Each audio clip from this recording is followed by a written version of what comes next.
Assalamualaikum warahmatullahi wabarakatuh. Salam sejahtera untuk kita semua. Bertemu lagi di mata kuliah Penelitian Sistem Informasi.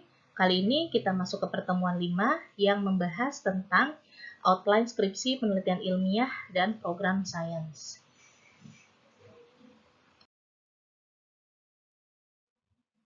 Outline skripsi penelitian ilmiah adalah outline skripsi yang membahas tentang penerapan metode dalam suatu sistem yang dibahas dalam beberapa mata kuliah yang pernah Anda pelajari, yaitu seperti sistem pendukung keputusan atau SPK, data mining atau data warehouse dan business intelligence, lalu mata kuliah yang lain seperti audit sistem informasi.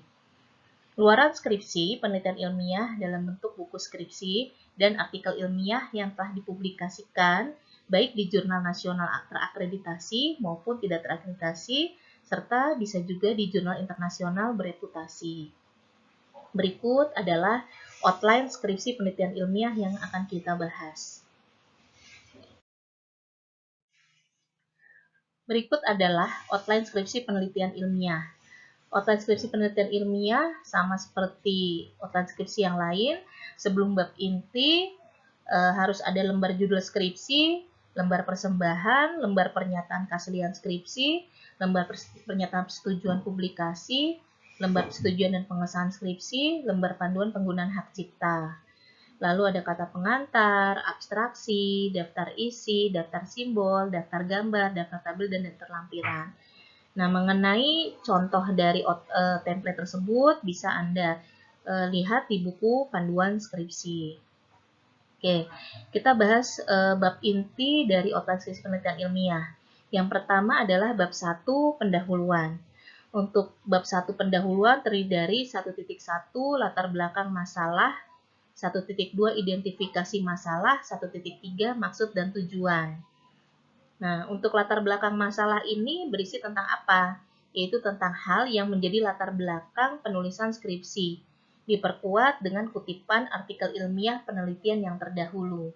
Jadi di dalam latar belakang masalah, Anda ceritakan latar belakang penulisan skripsi yang harus diperkuat dengan artikel ilmiah yang sesuai dengan judul atau tema skripsi yang Anda buat. Nah, untuk mengutip artikel ilmiah tersebut, pastinya harus menggunakan software Mendeley dengan format IEEE. Yang kedua, 1.2 yaitu tentang identifikasi masalah. Identifikasi masalah ini berisi tentang permasalahan yang akan diangkat. Biasanya untuk identifikasi masalah ini, Anda bisa buatkan poin 1, 2, 3 untuk bisa Anda jelaskan permasalahan tersebut. Lalu 1.3 yaitu maksud dan tujuan. Maksud dan tujuan itu berisi mengenai maksud pembuatan skripsi dan maksud tersebut bisa Anda buatkan poin jika lebih dari 1. Nah, untuk tujuan dibuat paragraf yang berisi tentang syarat kelulusan skripsi S1. Ya, jadi tujuan pembuatan skripsi adalah untuk syarat kelulusan program studi Sistem Informasi, Fakultas Teknik Informasi, Universitas Nusa Mandiri. Ya, nah itu bisa Anda jelaskan di tujuan pembuatan skripsi. Ya, 1.4 tentang metode penelitian. Nah, untuk metode penelitian ini terdiri dari observasi, wawancara, dan studi pustaka. Untuk observasi, di situ Anda bisa jelaskan tentang proses observasi yang Anda lakukan pada saat melakukan riset untuk skripsi Anda. Lalu wawancara, menjelaskan tentang proses wawancara yang dilakukan. Studi pustaka, menjelaskan tentang studi pustaka yang dilakukan. 1.5 berisi mengenai ruang lingkup, yaitu menjelaskan batasan ruang lingkup yang akan dibahas di dalam pembuatan skripsi. Ya, jadi atau agar skripsi tersebut tidak melebar, jadi harus kita buatkan ruang lingkupnya. 1.6 hipotesis. Nah, hipotesis ini ya mendeskripsikan secara konkret apa yang ingin dicapai atau diharapkan yang terjadi dalam penelitian, atau kita bisa sebut dengan dugaan sementara terhadap hasil dari penelitian kita. Nah, Untuk contoh penulisan hipotesis, ya bisa Anda lihat di buku panduan skripsi dengan tulisan H0 dan H1. Nah, biasanya H0 itu berisi mengenai contoh misalkan akan membahas mengenai suatu penelitian tentang pembuatan website secara online. Nah, di situ bisa taruh di H0-nya itu, yaitu berisi mengenai tidak terdapat pengaruh positif antara sebuah website belanja online terhadap loyalitas konsumen. H1-nya terdapat pengaruh positif di dalam sebuah website belanja online terhadap loyalitas konsumen. Misalkan bisa ditaruh seperti itu untuk H0 dan H1-nya. Nah, lalu bab 2 berisi mengenai landasan teori. Landasan teori yaitu 2.1 tinjauan pustaka. Tinjauan pustaka ini berisi tentang semua teori-teori yang berhubungan dengan skripsi yang akan dibahas, disesuaikan dengan kebutuhan skripsi tersebut, ya. Nah, tinjauan pustaka ini biasanya berisi mengenai teori-teori yang kita ambil di dalam buku referensi. Nah, untuk mengutipnya juga kita memerlukan software Mendeley dan dengan menggunakan format IEEE.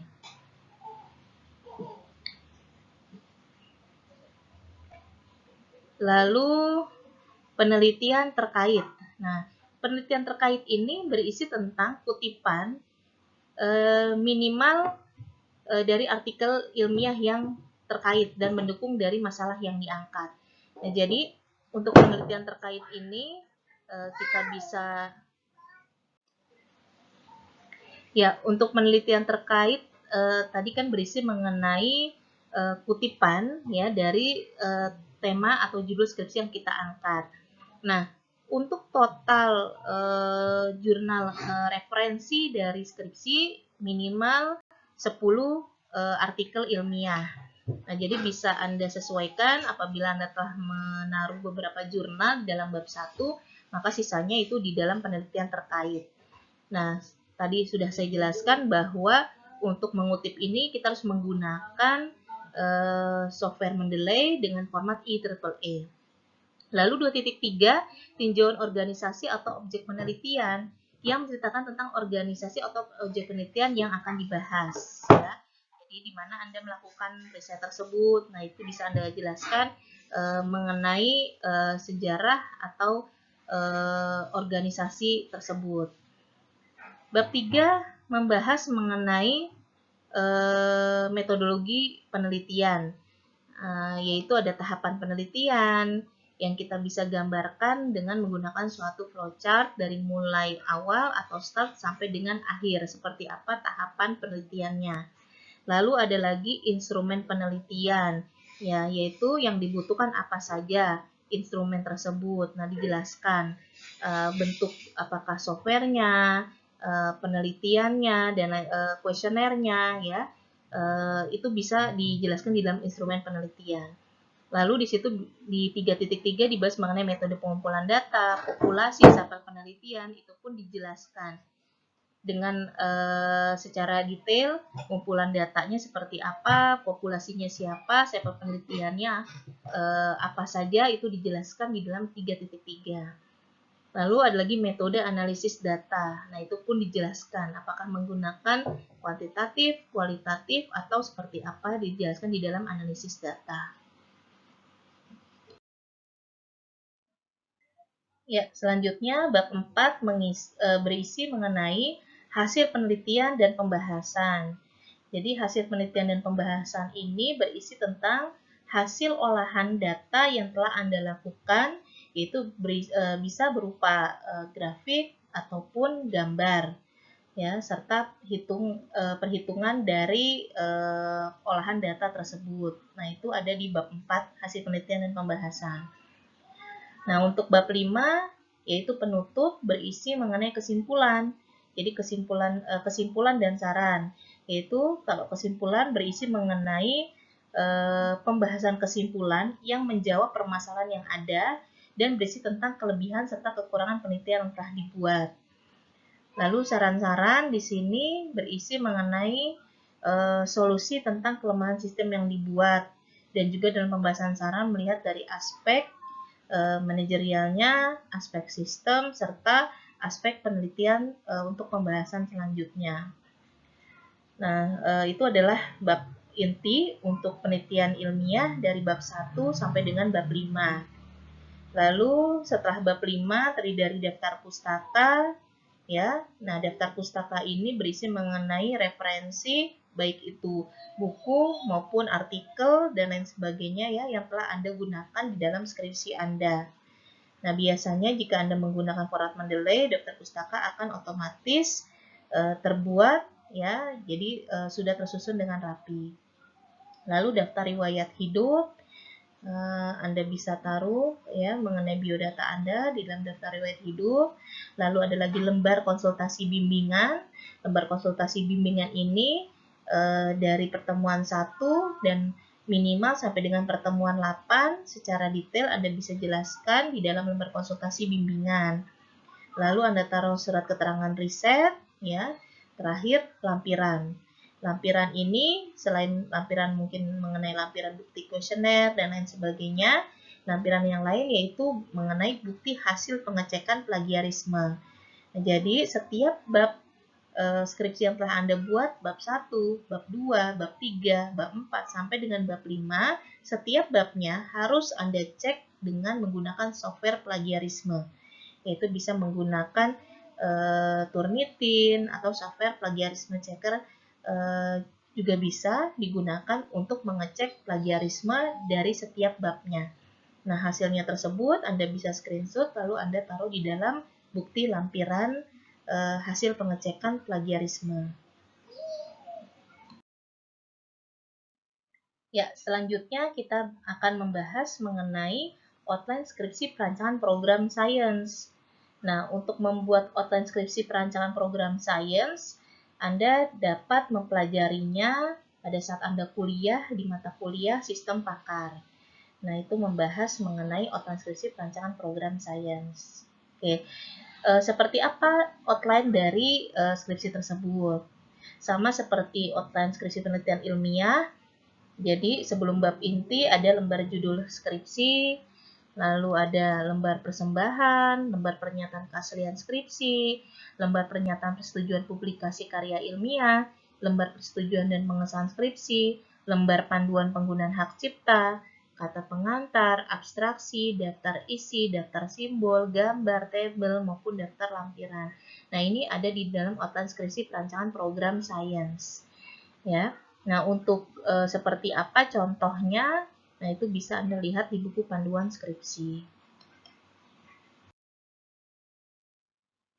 Oke, kita akan bahas yang pertama mengenai bab 1 pendahuluan. Bab 1 pendahuluan berisi mengenai latar belakang masalah, yaitu berisi mengenai fakta permasalahan yang ada di perusahaan atau institusi yang diperkuat dengan kutipan artikel ilmiah penelitian yang terdahulu.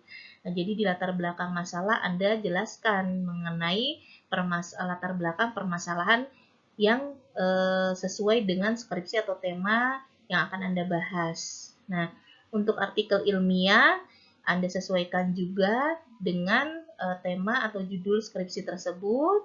Nah, untuk mengutipnya menggunakan software Mendeley dengan format IEEE.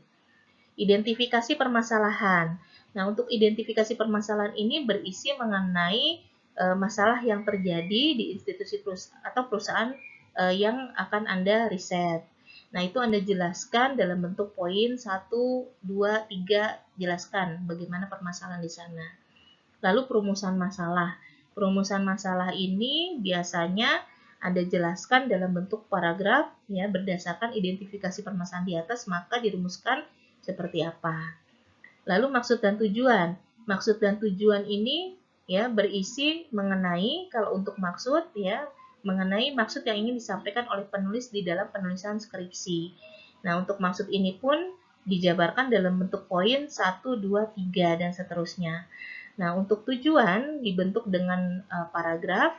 Tujuannya hanya satu, yaitu untuk lulus S1 program studi fakultas dari Universitas Nusa Mandiri. Nah, itu Anda jelaskan di tujuannya. Nah, lalu 1.5 mengenai metode penelitian. Metode penelitian terdiri dari 1.5.1 teknik pengumpulan data, yaitu ada observasi, wawancara, dan studi pustaka. Nah, jelaskan satu persatu. Observasi menjelaskan tentang proses observasi yang telah dilakukan. Wawancara menjelaskan tentang proses wawancara yang telah dilakukan. Studi pustaka juga menjelaskan tentang studi pustaka yang dilakukan. Lalu 1.5.2 berisi mengenai model pengembangan sistemnya. Nah, 1.5.2.1 menjelaskan mengenai pengembangan pakar. Nah, berisi mengenai metode yang digunakan. Nah, misalkan Anda menggunakan metode inferensi. Ya, inferensi ini menggunakan metode backward ataupun forward chaining. Ya, bisa Anda pilih apakah backward chaining atau forward chaining untuk pengembangan pakarnya. Lalu untuk 1.5.2.1 berisi mengenai pengembangan software. Di situ terdiri dari analisa kebutuhan software. Nah, jelaskan mengenai analisa kebutuhan software, yaitu menganalisa semua kebutuhan yang dibutuhkan, termasuk dokumen dan interface yang diperlukan untuk menentukan solusi piranti lunaknya atau softwarenya yang diperlukan yang akan digunakan sebagai proses komputerisasi sistem. Nah, untuk desain ya, berarti di sini menjelaskan mengenai kebutuhan sistem yang terkait dengan pengembangan aplikasinya, itu berupa rancangan database ya, lalu berupa mengenai software arsitektur dan user interface yang akan dibuat. Lalu code generation. Code generation ini membahas mengenai bahasa pemrograman yang akan digunakan dan menentukan apakah program yang dibuat termasuk pemrograman terstruktur atau pemrograman berbasis objek. Testing mendeskripsikan proses pengujian yang dilakukan dengan menggunakan white box testing.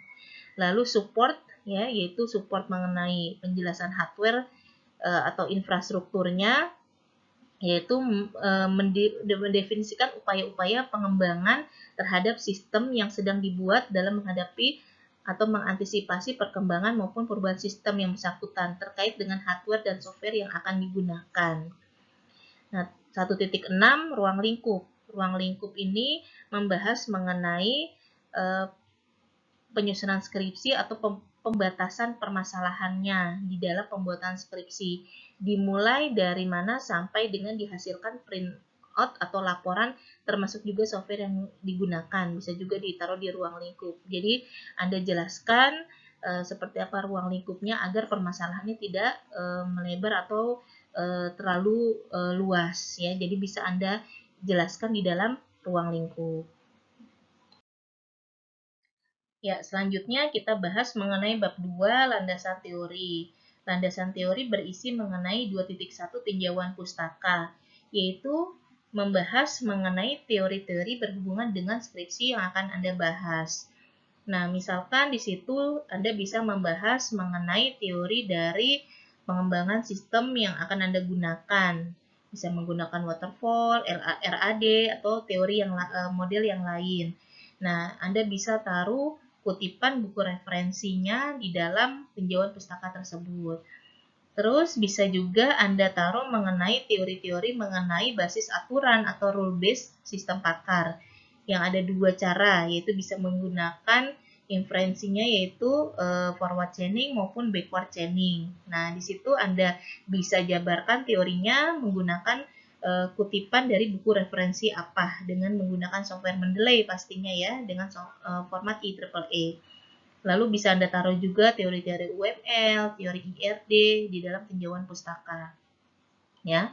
Lalu 2.2 penelitian terkait. Penelitian terkait ini berisi mengenai kutipan dari artikel ilmiah yang terkait atau mendukung dari permasalahan dari skripsi Anda.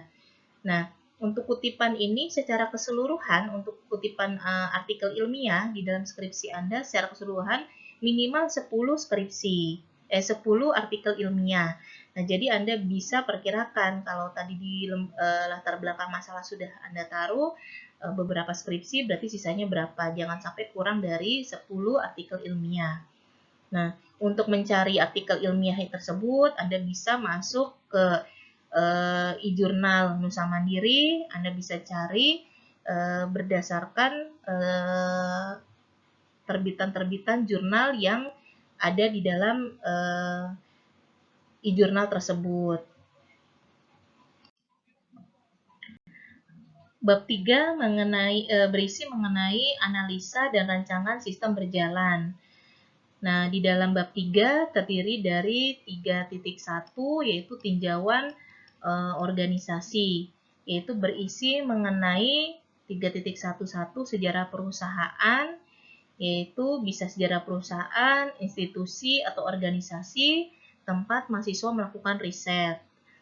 Nah, jadi pada halaman lampiran nanti dibuktikan dengan surat keterangan riset yang mempunyai kop surat dan ditandatangani serta distempel oleh pejabat yang berwenang di dalam organisasi maupun instansi maupun perusahaan tempat mahasiswa melakukan riset.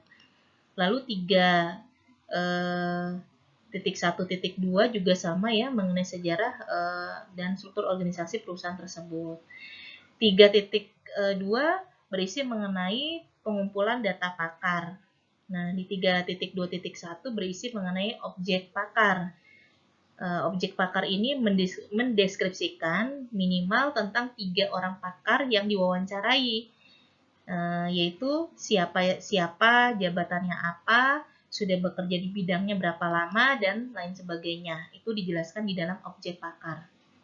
Lalu hasil wawancara pakar. Hasil wawancara pakar ini berisi mengenai kesimpulan dari tiap-tiap pakar. Proses pengumpulan data pakar dapat dilakukan dengan memberikan suatu kuesioner. Oke, untuk 3.3 yaitu algoritma sistem pakar. Ya, 3.3 berisi mengenai algoritma sistem pakar yang menjelaskan tentang algoritma yang digunakan pada sistem pakar.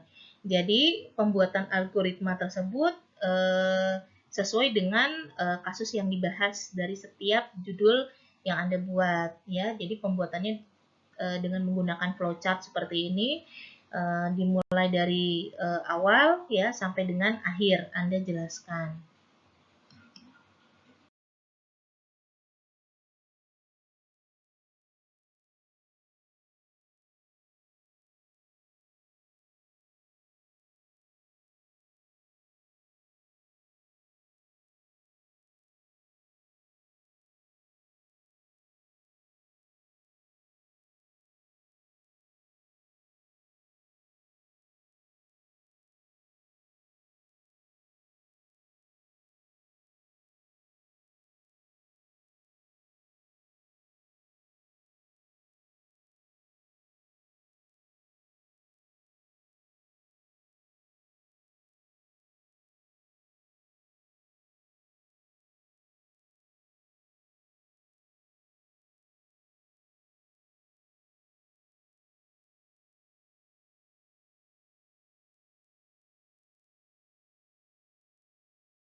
Lalu 3.4.2 yaitu berisi mengenai rule-rule pada pakar. Nah, rule pada pakar ini berisi mengenai aturan-aturan untuk pengambilan kesimpulan. Nah, contoh misalkan berdasarkan gambar atau tabel sebelumnya, misalkan contohnya rule 1 berisi mengenai jika perkembangan anak mengalami sesak napas dan batuk kering dan dahak kental, maka anak Anda didiagnosa mengalami sakit bronkitis. Nah, jadi berisi rule-rule atau aturan-aturan dari pengambilan kesimpulan tersebut. Nah, itu adanya di 3.4.2 rule-rule pada pakar. Nah, 3.4.3 yaitu berisi mengenai pohon keputusan pakar. Ya, jadi di sini berisi mengenai suatu pohon keputusan atau pohon hierarki struktur yang terdiri dari node atau simpul ya, yang menyimpan informasi atau pengetahuan dari cabang yang menghubungkan dengan node-node. Sebuah pohon keputusan dibuat untuk memudahkan dalam pengambilan keputusan. Diagram keputusan merupakan gambaran secara sederhana permasalahan dan pemecahannya berdasarkan rule base yang digunakan. Nah, jadi berdasarkan gambar tersebut, ya ini disesuaikan juga dengan kasus yang akan dibahas. Nah, di sini dicontohkan mengenai keterangan gejalanya, G2 sesak nafas, G5 bersin-bersin, nah dan lain sebagainya, ini dijelaskan di keterangan. Nah, lalu juga ada keterangan mengenai solusi seperti apa dari gambar tersebut, ya. Nah, itu dijelaskan di dalam pohon keputusan pakar, ya. Jika gejalanya apa, maka solusinya seperti apa, ya. Maka dianjurkan untuk apa. Nah, itu ada di dalam pohon keputusan pakar. Ya, bab 4 mengenai implementasi dan pengujian sistem. 4.1 berisi mengenai analisa kebutuhan software. Nah, analisa kebutuhan software ini berisi mengenai tahapan analisis. Nah, contohnya misalkan bisa Anda lihat pada perancangan sistem program bisnis, ya, tahapan analisis dari kasus yang dibahas. Nah, dijelaskan apa saja. Lalu dibuat juga use case diagramnya di 4.1, ya. Nah, lalu di situ dapat digambarkan juga rancangan user interface-nya, yaitu berisi mockup dari aplikasi yang akan dirancang, ya, di dalam rancangan user interface-nya, ya. Nah, 4.2.1 berisi mengenai database, yaitu menjelaskan mengenai desain database-nya. Ya, jadi bisa menggunakan data modeling atau menggunakan IRD plus spesifikasi file. Nah, jadi di sini digambarkan, ini contohnya menggunakan IRD atau Entity Relationship Diagram. Nah, penggambarannya pun disesuaikan dengan pembahasan skripsi Anda, ya. Kira-kira yang dibutuhkan tabelnya apa saja serta atributnya apa saja, dijelaskan di dalam IRD atau Entity Relationship Diagram, ya. Oke, berikut adalah contoh dari spesifikasi file berdasarkan IRD yang telah digambarkan sebelumnya. Jadi, di dalam IRD tersebut, jika Anda telah menggambarkan entity-nya, misalkan jumlah entity atau tabelnya atau filenya ada 5, nah berarti di dalam spesifikasi filenya pun Anda bisa jelaskan sebanyak jumlah dari entity tersebut. Jika 5, ya jelaskan satu persatu 5 buah entity tersebut atau 5 buah table tersebut. Anda jelaskan harus sesuai dengan buku panduan. Misalkan di situ terdiri dari nama file, akronimnya, filenya, apakah bertipe apa, organisasi filenya apa, akses filenya, primary key, panjang record. Nah, ini dijelaskan. Lalu Anda gambarkan juga tabel dari spesifikasi file tersebut. Nah, ini jadi harus sesuai dengan contoh di dalam handout skripsi. Lalu 4.2.2 yaitu berisi mengenai software arsitektur. Nah, untuk penggambaran software arsitektur, Anda bisa perhatikan dua hal berikut. Jika program yang dibuat adalah pemrogram berbasis objek atau berorientasi objek atau OOP, maka penggambaran software arsitekturnya yang digunakan adalah kelas diagram, sequence diagram, komponen diagram, dan deployment diagram. Ya, nah jadi ini adalah untuk yang programnya berorientasi OOP. Nah, jika Anda buat programnya yang Anda buat hanya pemrograman terstruktur, maka penggambaran software arsitekturnya hanya deployment diagram dan komponen diagram saja. Ya, jadi sesuaikan lagi dari program yang Anda buat.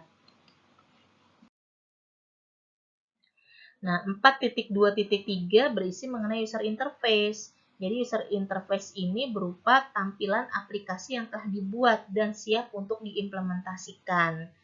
Nah, itu adalah user interface. Jadi Anda bisa screenshot dari program yang telah Anda buat, ya. Lalu 4.3 berisi mengenai code generation.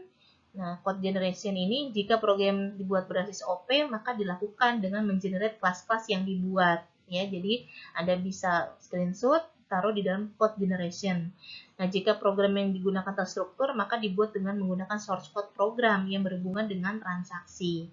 Ya, itu ada di dalam code generation. Oke, lanjut di 4.4 yaitu tentang testing. Nah, untuk testing tersebut, Anda menggunakan white box testing di dalam penjabarannya dengan cara menguji algoritma pakar yang diambil dari fungsi yang berkaitan dengan proses utama yang digambarkan dengan flow graph dan kemudian dihitung kompleksitas siklomatisnya dan dijelaskan secara detail melalui basis PET di dalam testing white box testing tersebut, ya. Nah, ini adalah contoh dari grafik alir ya di dalam flow graph.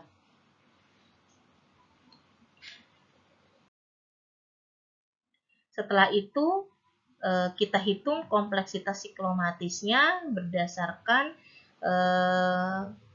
flow graph tersebut ya, kita hitung di dalam kompleksitas siklomatis. Nah, ini adalah contoh penghitungannya.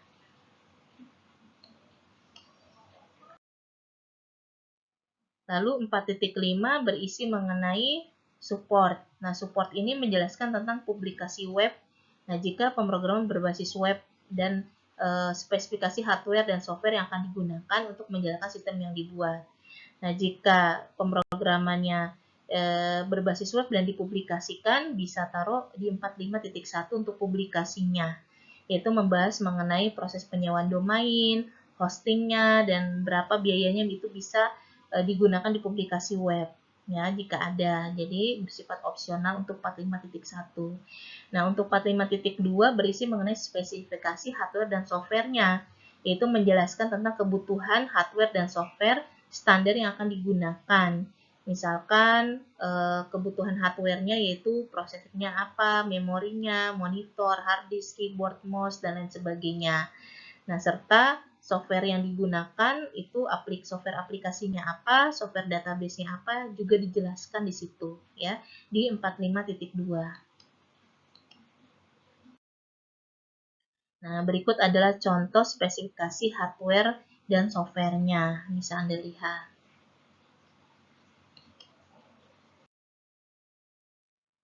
Oke, untuk bab 5 penutup berisi mengenai kesimpulan dan saran. Nah, kesimpulan ini berisi mengenai kesimpulan yang menjawab permasalahan yang ada dan berisi tentang kelebihan dan kekurangan sistem yang dibuat. Nah, untuk saran yaitu tentang solusi kelemahan sistem yang dibuat dan juga pembahasan saran melihat dari aspek manajerial, aspek sistem, serta aspek penelitian selanjutnya. Nah, lalu ada daftar pustaka, ya, daftar riwayat hidup, lembar bimbingan skripsi, surat keterangan riset, serta lampiran-lampiran. Lampiran-lampiran ini berisi mengenai lampiran A, daftar pertanyaan atau kuesioner wawancara pakar, lampiran B, daftar pertanyaan atau kuesioner riset post-test, lampiran C berupa mengenai bukti hasil cek plagiarisme. Ya, ini adalah outline skripsi dari perancangan program science ya atau ya untuk mempelajari secara detail dan melihatnya secara detail mengenai outline skripsi penelitian ilmiah dan program science, Anda bisa download buku panduan skripsinya di ruang mahasiswa ya di website nusamandiri.ac.id. Demikianlah penjelasan dari pertemuan 5 yaitu yang membahas mengenai outline skripsi penelitian ilmiah dan pemrograman sains. Semoga bermanfaat. Terima kasih. Wassalamualaikum warahmatullahi wabarakatuh.